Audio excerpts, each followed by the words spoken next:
ዛሬ ግንቦት 10 ቀን በኢትዮጵያ በትራፊክ አደጋ ሌላኛው ጥቁር ቀን ሆኖ አልፏል። በግልገል በለስ ባጋጠመ የትራፊክ አደጋም ከ30 የማያንሱ ሰዎች ህይወታቸው ማለፉ ነው የተሰማው። ዩናይትድ አረብ ኤምሬትስ ለትራምፕ ያደረጉት አቀባበል እጅግ በጣም ያሳፍራል። በቤተ መንግስት ጸጉራቸውን የለቀቁ ሴቶች በዚህ መልኩ እንዲቀበሉት አድርገዋል፣ እየጨፈሩ ማለት ነው። ተጋፉ በጎች ለእስራኤል ቤት እንዳለው ሁሉ እኔ ለዓለም ነው የተላኩት የሚል ማስረጃ ማለት ነው።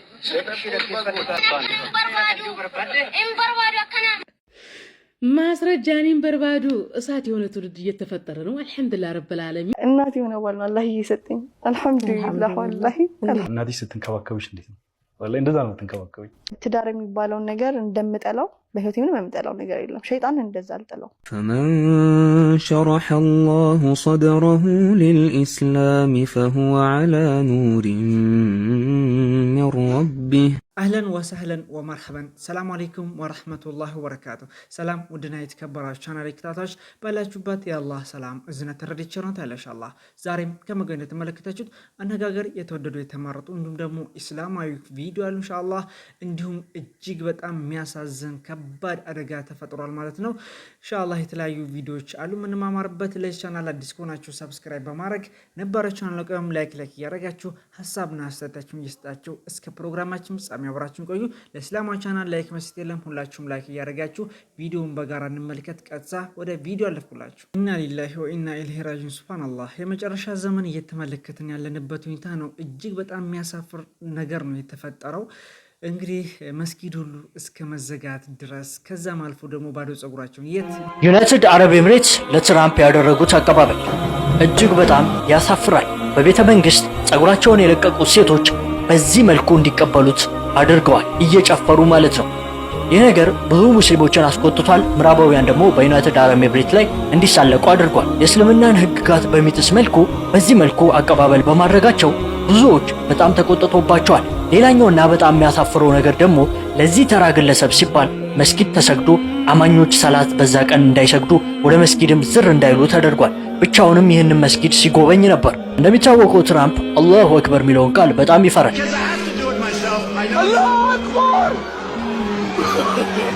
ለዛም ይመስለኛል እንግዲህ መስጊድ ውስጥ ተክቢራ፣ አዛን እንደዚሁም ሰላት እንዳይመለከት ያደረጉት። ሁላችሁም በኮሜንት እስቲ አላሁ አክበር በሉ። እንደሚታወቀው በኳታር የዓለም ዋንጫ ላይ በቁርአን የተከፈተው ግድግዳዎች ላይ ብዙ የቁርአን አንቀጾችን ተመልክተን ነበር። የዩናይትድ አረብ ኤምሬትና እንደዚሁም የአረብ ሀገራት በጣም የሚያሳፍር ተግባር እየሰሩ ይገኛሉ። ነብዩ ሰለላሁ ዐለይሂ ወሰለም ጎረቤታችሁ ተርቦ እናንተ ከጠገባችሁ አማኝ አይደላችሁም ብለውን ነበር። በፍልስጤም እንደዛ በደል እየደረሰባቸው እንደዛ እየተራቡ ባለበት ሰዓት ላይ በቢሊየን የሚቆጠሩ ስምምነቶችን ከአሜሪካ ጋር ማድረጋችሁ እጅግ በጣም ያሳፍራል። አላህ ሱብሓነሁ ወተዓላ ለፍልስጤማውያን ነስራቸውን ቅርብ ያድርግ። ሙስሊሙ ማህበረሰብም አላህ ይነስረው። የአረብ ሀገራቶች ግን በጣም ታስተዛዝባላችሁ። ራሳችሁን ቆም ብላችሁ ልታዩ ይገባል። አላህ እንደው ልቦና ይስጣቸው። እነዚህ አረብ ሀገራቶች ብዙ ነገር እያስመለከቱ በተለይ ሳውዲ አረቢያ እንዲሁም ዱባይ ብዙ የኳተር ዓለም ዋንጫ ሲካሄድ ብዙ ነገር የተመለከቱ ሴትና ወንድ ትዳር የላቸው ሰዎች ማደር አይችሉም፣ አልጋ ማለት ነው። ሱብሃንአላህ ብዙ ነገር ነው የተመለከትነው፣ ብዙ ሸርዓዊ አካሄድ ማለት ነው። ግን ሳውዲ አረቢያ ላይ ብዙ ነገር ነው የተመለከትን ያለነው። ጭፈራ ቤት ምናምን ምዕራባውያን ሲመጡ ሙዚቀኞች እያመጡ በአደባባይ። አሁን እዚህ ጋር ደግሞ ጸጉራቸውን በቤተ መንግስት ውስጥ እንደዛ ለቀው ተመልከቱ። እና በጣም የሚያሳፍር መስጊድም እስከ መዘጋት ድረስ የተለያዩ ተግባራቶችን እየተመለከትን ነው። አላህ ይጠብቀን እና ለነሱም አላህ ልቦና ይስጣቸው። ስልጣኔ እያሉ ሸሪዓውን የሚጥስ ተግባራቶችን እየተመለከትን ነው። አላህ ልቦና ይስጠን ለሁላችንም። በጣም እጅግ የሚያሳዝን እጅግ አስደንጋጭ መረጃ በትላንትናው ዕለት ወደ 30 አካባቢ የሚጠጉ ሰዎች እንደሞቱ ነው እየተነገረ ያለው። ነገር ግን የወጣ መረጃ አለ፣ እስኪ በጋራ እንመልከት። ዛሬ ግንቦት 10 ቀን በኢትዮጵያ በትራፊክ አደጋ ሌላኛው ጥቁር ቀን ሆኖ አልፏል። ያጀማ እንግዲህ ነፍስ ይማር ወገናችን ይላል። ከጉርሻ ፔጅ ነው ይህንን መረጃ ያገኘሁት ማለት ነው። በትላንትናው ዕለት ነው አመሻሹን የተለቀቀው። በጣም ብዙ ቪዲዮዎች እየተለቀቁ ነው ከቦታው ማለት ነው። እጅግ የሚያሳዝን ዘግናኝ ስለሆነ እዚህ ጋር ማቅረብ ስለማይቻል ነው። ነፍስ ይማር ወገኖቻችን። 19 ሰዎች 17 ወንዶች 2 ሴቶች ይላል። በግልገል በለስ ከተማ በደረሰ የትራፊክ አደጋ 19 ሰዎች ህይወት ማለፉን ፖሊስ አስታውቋል ይላል። እንግዲህ ዛሬ ግንቦት ይላል 10 ትላንትና ማለት ነው። በግልገል በለስ ከተማ አስተዳደር ከጧቱ 3 ሰዓት ከ15 ላይ አንድ እንግዲህ ሎቤድ ከላይ ኤክስካቫተር መኪና የጫነ በቴክኒክ ብልሽት መስመር ስቶ ሁለገብ ሆቴል ላይ ሻይ ቡና በመቀመጥ ላይ ያሉትን በመንገድ ዳር በግል ስራ ላይ ከነበሩ ሰዎች ላይ በመውጣት በሰው ህይወትና ንብረት ላይ ከፍተኛ ጉዳት አድርሷል። ከዚህ ቀደም ብለን በሰራነው ዘገባ የሟቾች ቁጥር 12 መሆኑን ብንገልጽም እንግዲህ የወደቀው መኪና ከተነሳ በኋላ የሟቾች ቁጥር 19 ደርሷል። በአደጋው የሞቱት ሰዎች ደግሞ ወንድ 17 ሴት እንግዲህ 2 ድምር 19 ናቸው እየተባለ ነው። ከባድና ቀላል አካል ጉዳት የደረሰባቸው ደግሞ ወንድ 11 ሴት 2 ማለት ነው። ድምር 13 ሰዎች ናቸው ሆስፒታል በሕክምና ላይ የሚገኙ ቢሆን በንብረት ላይም ውድመት መድረሱን የግልገል በለስ ከተማ አስተዳደር ፖሊስ መምሪያ ኮማንደር ታዬ ጉርሜሳ ገልጸዋል። በአደጋው ጉዳት የደረሰባቸው ዜጎች እንግዲህ ህይወት ለማዳን እንዲሁም ህይወታቸው ያለፉትን ዜጎች አስክሬን በማንሳት እገዛ ላደረጋቸው የከተማችን ነዋሪዎች፣ የጤና ባለሙያዎች፣ የመከላከያ ሰራዊት፣ የፌዴራል ፖሊስ፣ የክልሉ አድማ ብተና፣ ህዝባዊ ፖሊስ፣ ሚሊሻ፣ የበጎ አድራጎት ወጣቶች እና ሌሎች አካላት የከተማው አስተዳደር ላቅ ያለ ምስጋና እንግዲህ ያቀርባል። የግልገል በለስ ከተማ አስተዳደር በዛሬው ዕለት በከተማው በትራፊክ አደጋ በደረሰው ጉዳት የተሰማውን ጥልቅ ሐዘን ገልጿል። በመጨረሻም የከተማ አስተዳደሩ በትራፊክ አደጋ በደረሰው የህይወት መጥፋትና የንብረት ውድመት የተሰማውን ጥልቅ ሐዘን እየገለጸ ለተጎጂው ቤተሰቦች፣ ወዳጅ ዘመዶች መጽናናትን ይመኛል። በጣም እጅግ የሚያሳዝን ነገር ነው። ሬሳውን ብትመለከቱ ሲያነሷቸው ምን ሲሉ ሱብሃንአላህ፣ አደጋዎች በጣም እየተበራከቱ ነው። ሹፌሮች ይሄ በቴክኒክ ብልሽትም ነው። እንግዲህ እንዴት እንደተፈጠረ ሰምታችኋል። በጣም ዘግናኝ ነገር ነው እና በምስሉ ላይ እንደተመለከታችሁት ሬሳውን ሲያነሱ ተመልክታችኋል። ነገር ግን አንዳንድ ፎቶና ቪዲዮዎች ስለማይፈቀዱ ነው እና አላህን እናንተንም ወጥቶ ከመቅረት ይጠብቀን። እነሱንም እንግዲህ ለቤተሰቦቹ ለወዳጆቹ መጽናናትን እመኛለሁ። እባካችሁ በዙ አጋጣሚ ማስተላለፍ የምፈልገው ሹፌሮች ናቸው። ወላሂ ሰው እየወጣ እየቀረ ያለበት ሁኔታ ለትንሽ ነገር ብለን በቃ የሆነች ቦታ ለመድረስ ብለን እንግዲህ ከተፈቀደው በላይ ስፒድ እየጨመርን ሰው እንዳልያዘን ጭምር እየተሰማን 20-30 ሰው ጥቅጥቅ አድርጎ አንድ ሃይሩፍ ነገር ግን እንዴት እንደሚሮጥ እየተመለከትን ያለንበት ሁኔታ ነው እና እንግዲህ አስቀድመን እንጠንቀቅ፣ ሰበብ እናድርስ ለማለት እወዳለሁ። ጠፉ በጎች ለእስራኤል ቤት እንዳለው ሁሉ እኔ ለዓለም ነው የተላኩት የሚል ማስረጃ ማስናከን ዋቀዮ አከስቲ ቶክቸ ኢልመሳ እንተው አኔ አከሲን በርባዱ ማስረጃ በርባዱ አከና ማስረጃኒን በርባዱ እሳት የሆነ ትውልድ እየተፈጠረ ነው። አልሐምዱሊላህ ረብል ዓለሚን። እንግዲህ የሽመልስ አብዲሳ አስተዳደር ኦሮሚያ ክልል ላይ ተተኪ ትውልዱ ፕሮቴስታንታዊ ልምምድ እንዲያደርግ በሚል አዳሪ ትምህርት ቤትን በመክፈት በአዳሪ ትምህርት ቤት ላይ ተተኪ ትውልድ ላይ ፕሮቴስታንታዊ ልምምድ እንዲደረግ የእስልምናን ስም የነብዩን ስም የሚያጠፋ ጽሑፍ እየጻፉ በልጆች ስልክ ላይ የሚለቁ ቢሆንም እንደዚህ እሳት የሆነ ትውልድ እየተፈጠረ ነው። ልጆቻችሁን በጥንቃቄ አሳድጉ፣ ራሳችሁን ከጴንጤ ጠብቁ። በነገራችን ላይ የተሸነፈ ምን አይነት ውሳኔ ሊወስድ እንደሚችል አናቅም። ተተኪው ትውልድ ክርስቲያኖ ሮናልዶ ምንድን ነው ሲባል አንድ ፖርቹጋላዊ ታዋቂ ተጽዕኖ ፈጣሪ እግር ኳስ ተጫዋች ነው እንደሚል ሁሉ ኢየሱስ ማን ነው ሲባል አንድ ፍልስጤማዊ ዜግነት ያለው አይሁዳዊ የሃይማኖት ሰባኪ ነው ብሎ የሚመልስ ትውልድ ነው የምንፈልገው። ህፃኑ ልጅ ያላሳድገውና የጴንጤዎችን ሚሽነሪ ሲጠይቃቸው የነበረው ኢየሱስ ለዓለም ተልክ ያለሁኝ ያለበትን አሳዩኝ ነው ያለው። ምክንያቱም መጽሐፍ ቅዱስ ላይ ኢየሱስ ከእስራኤል ቤት ለጠፉት በጎች በቀር እንጂ አልተላኩም ስላለ ማለት ነው። እዚህ ጋር ጥንቃቄ እንድታደርጉ ነው ይህንን ቪዲዮ የሰራሁት። ምክንያቱም ሚሽነሪዎቹ ከመጽሐፍ ቅዱስ ወደ ዓለም ሂዱ ወንጌልን ለፍጥረት ስበኩ ብሏል ኢየሱስ ብለው መረጃ ካመጡላችሁ መልሳችሁ ሊሆን የሚገባው ወደ ዓለም የተባለው 12ቱ ነገደ እስራኤል ነው ብላችሁ እንድትመልሱ ነው።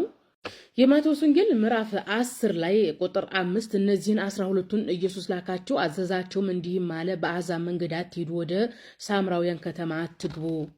እዛው ማቴዎስ 10:6 ላይ ይልቅስ ከእስራኤል ቤት ወደሚሆኑ ወደ ጠፉት በጎች ሂዱ እንጂ ብሏል። ኢየሱስ ክርስቶስ ራሱ ከእስራኤል ቤት ለጠፉት በጎች በቀር አልተላኩም እንጂ እንዳለ ሁሉ 12 ደቀ መዛሙርቶች ከመረጠ በኋላ ወደ እስራኤል ቤት ሂዱ ነው ያላቸው። ስለዚህ ሂዱ ወንጌል ለዓለም ስበኩ ሲል የነበረው 12ቱን ነገደ እስራኤል ነው። ምክንያቱም ኢየሱስ 12 ደቀ መዛሙርቶችን መርጦ ከእስራኤል ቤት ወደ ጠፉት በጎች ሂዱ ብሎ ልኳቸዋል። ነገር ግን አንዱ ጴንጤ መጥቶ ወደ ዓለም ሂዱ ወንጌልን ለፍጥረት ስበኩ ብሏል ካላችሁ ወደ ዓለም የተባለው የእስራኤል ቤት ነው። 12ቱ ነገደ እስራኤል ነው። 12ቱ ነገደ እስራኤል ነው ዓለም ማለት የፈለገው ብላችሁ መልሱላቸው። ምክንያቱም በማቴዎስ ወንጌል 19:28 ላይ ኢየሱስ እንዲህ አላቸው፣ እውነት እላችኋለሁ እናንተስ የተከተላችሁኝ በዳግመኛ ልደት የሰው ልጅ በክብሩ ዙፋን በሚቀመጥበት ጊዜ እናንተ ደግሞ በ12ቱ የእስራኤል ነገድ ስትፈርዱ በ12ቱ ዙፋን ትቀመጣላችሁ ብሏል። ስለዚህ 12ቱ ነገደ እስራኤል ያ ነው ዓለም የተባለው። በመጨረሻ ማስቀምጥላችሁ አብዛኛው የኦሮሞ ጴንጤ የስላሴ ዶክትሪን አማኝ ነው። በስላሴ ዶክትሪን ይሄ ዋቀዩ አባ ዋቀዩ እልማ ዋቀዩ ገራ ቁልቁሎ የሚባለው ነው አይደለ? ከመጽሐፍ ቅዱስ ማለትም ከመጽሐፍ ቁልቁሉ ዋቀዩ እልማ የተባለበትን አሳዩኝ። የትኛው ደቀ መዛሙር ነው ኢየሱስን ዋቀዩ እልማ ነው ወይም ይሄ ዋቀዮ ሰው የሆነ ዋቀዮ ነው ብሎ የሰበከው ብላችሁ ጠይቋቸው።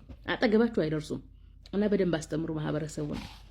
ይሄ ህፃን ልጅ በጣም ሰለምቴ ነው ማሻአላህ እያሉ ወላሂ የሚጠይቀውን ጥያቄ እየተመለከተ እንደነዚህ አይነት ሰዎች አሉ። በጣም ልጆችም ለእስልምናቸው ብዙ የሚጥሩ አላህ ያሳድጋቸው። አላህ እውቀትን ጥፍ ድርብ አድርጎ ይጨምርላቸው። እና እንግዲህ የተለያዩ ሰዎች አሉ መንገድ ላይ ሲሰብኳችሁ ሊያደነዟችሁ ብዙ ነገር የሚጥሩ ሰዎች አሉ። እነዛን ብቻ በቂ ምላሽ መስጠት እንግዲህ አስፈላጊ ነው። ልክ እንደዚህ ህፃን ልጅ ማለት ነው። አላሁ አክበር ማሻአላህ። ሁላችሁም አላሁ አክበር በሉ። ወደ ሌላኛው ቪዲዮ አለፍኩላችሁ። አላህ ይጠብቃቸው። ዱአ አድርጉለት። ምን እንደምል አላውቅም። አላህ ይጨምርልህ ነው የምለው። እንግዲህ ትልቅ ቦታ እንደሚደርስ ተስፋ አድርጋለሁ። ይሄ ህፃን ልጅ ያው ልጆቻችንን በጥሩ መንገድ በእስልምና አንጸን እናሳድግ ለማለት እወዳለሁ። በዛው አጋጣሚ ትዳር የሚባለውን ነገር እንደምጠላው በህይወቴ ምንም የምጠላው ነገር የለም። ሸይጣን እንደዛ አልጠላው ከምር ነው የምልሽ። በቃ የሆነ መጋባት ማለት ለኔ የሆነ የነደደ እሳት ውስጥ እንደ መግባት ነገር ነበር የሚሰማኝ። ለምን አካባቢ ላይ ከማየው እኔ ያደኩበት ሰፈር ላይ ሴት ልጅ ስትሸጥ አውቃለሁ። ስትሸጥ ማለት በቃ አካባቢው መጥፎ ነበረ እና ያንን ላይ ፋይቼ ምናምን ነገር እኔ 9 ሰዓት ጸበል እንጠመቅ ስንወጣ እነዛ ሴቶች በዛ ኋላ ላይ ሆነው ሳያቸው አይገባኝም ነበር ምልሽ። በቃ እንጃ ሴትነቴንም ነበር የምጠላው። በዛ ሳይድ ብቻ ነበር በቃ ትዳር የሚባለው እና ባልና ሚስት ሆኖ ደግሞ አብዛኛው ጊዜ ድብድብ ይበዛልኛ ሰፈር። በቃ በየሳምንቱ የምታበጥ ሴት አጠፋም ከኛ ሰፈር እና የሆነ በቃ የሆነ ጭቅጭቅ፣ ድብድብ፣ መራገጥ የሆነ እና በጣም ይቀፈኝ ነበር በህይወቴ ማለት ነው። ስቲል አባደር 2 ዓመት ስሟል አሉኝ በጣም ቅርብ ጓደኞች፣ ከጓደኛም በላይ ቤተሰብ የሆኑ ሰዎች አሉና ሁሌ የምንጣላበት ጉዳይ ነው። ስለ ኒካህ ሲነሳ ሹራ ትቼ ነበር የምወጣው። ስለ ትዳር ሲነሳ ረግጫቸው እወጣለሁኝ። በቃላ የሆነ ብዙ ትዳሮች መልሻለሁ። ወላሂ ይሆናል አልቀው ይነሳል። ስልኬን አጠፋና አጠፋለሁ። ቤትም አልኖርም እዚህም አልኖርም እደበቃለሁ። ለምን በቃ የሚታይ ነገር መልካም አልነበረ። ሳይዱ ብቻ ነው የሚታይሽ። ግን ወደ እስልምና ስትመጪ ግን ሁሉም ነገር የራሱ የሆነ አደብ አለው።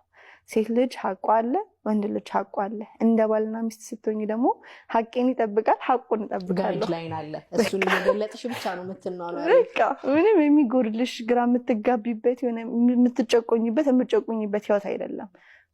ሰላማዊ ነው፣ የተረጋጋ በቃ ጣፋጭ የሆነ ህይወት ነው የምትኖሪ። ኢንሻአላህ አላህ ጣፋጭ ያድርግላችሁ።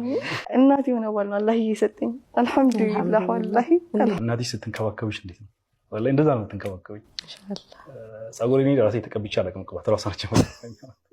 ወላሂ አህመድ እንደዚህ እንደሚታየው አይደለም። የዋህ ታውቂያለሽ።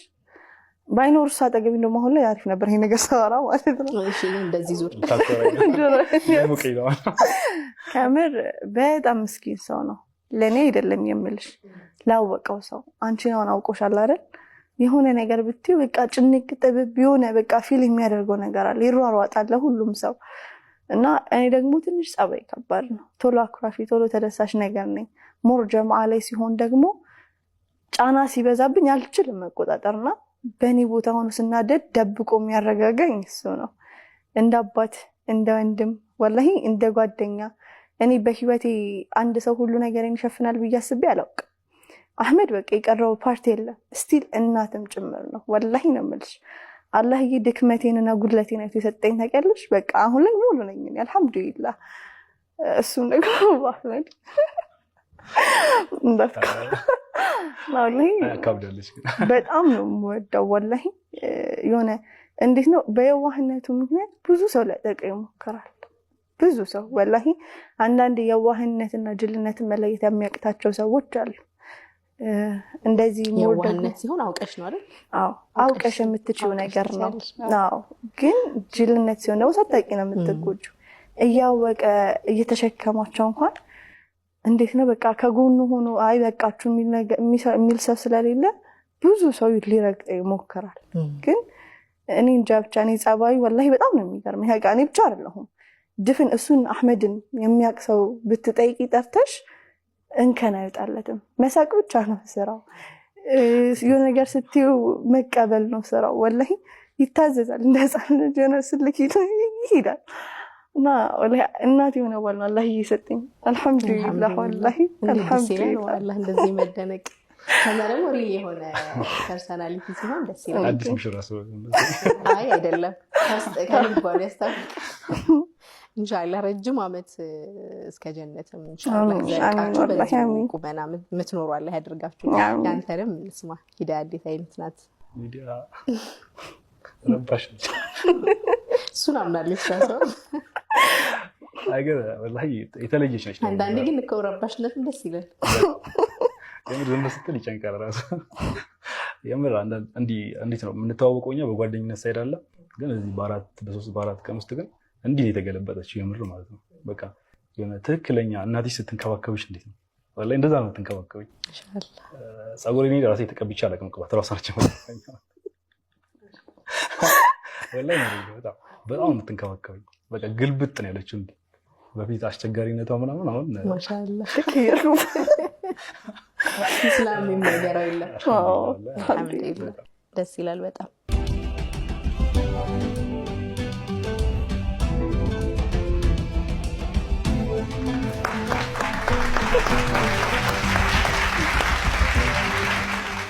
ደስ አላችሁ በድጋሚ መብሩክ አልፍ መብሩክ ባረከላሁ ለኩም ወባረከ አለይኩም ወጀማዓ በይነኩም ፊል ኸይር ማሻአላህ ወለዱ ክበዱ ድመቁ ሸብርቁ በጣም የሚያስቀና ፍቅር ነው ወላሂ አላህ ይጨምርላችሁ እስከ መጨረሻ ያድርግላችሁ ለብዙዎች ትምህርት ይሆናል ብዬ ስላሰብኩኝ በጣም ሳቂታ ናቸው ፍቅራቸውን ሲገላለጹ ለትዳር ያላት አመለካከት ብዙ ነገር የተወሰነውን ፓርት ተመልክተናል እና በጣም ደስ ይላል ሰለምቴዎች እንግዲህ በኢንተርቪው መጥቷል በጣም ለየት የሚለው ነገር ያየሁት በጣም አባል ነበር ይመስሉኝ ግን የኢትዮ ሪቨርት እንግዲህ መስራችም ጭምር ናቸው እንጃ በጣም ነው ደስ ያለኝ ማሻአላህ እንድትሏቸው በድጋሚ ፈልጋለሁ እና እንግዲህ ትልቅ ቦታ እንደሚደርሱ ተስፋ እናደርጋለን መልካም ምኞታችሁን ገለጹላቸው በድጋሚ መብሩክ ብያለሁ የዛሬ ቪዲዮአችን ይመስል ነበር አብራችሁ ስለቆያችሁ ከልብ አመሰግናለሁ ሰላም አለይኩም ወራህመቱላሂ ወበረካቱ መልካም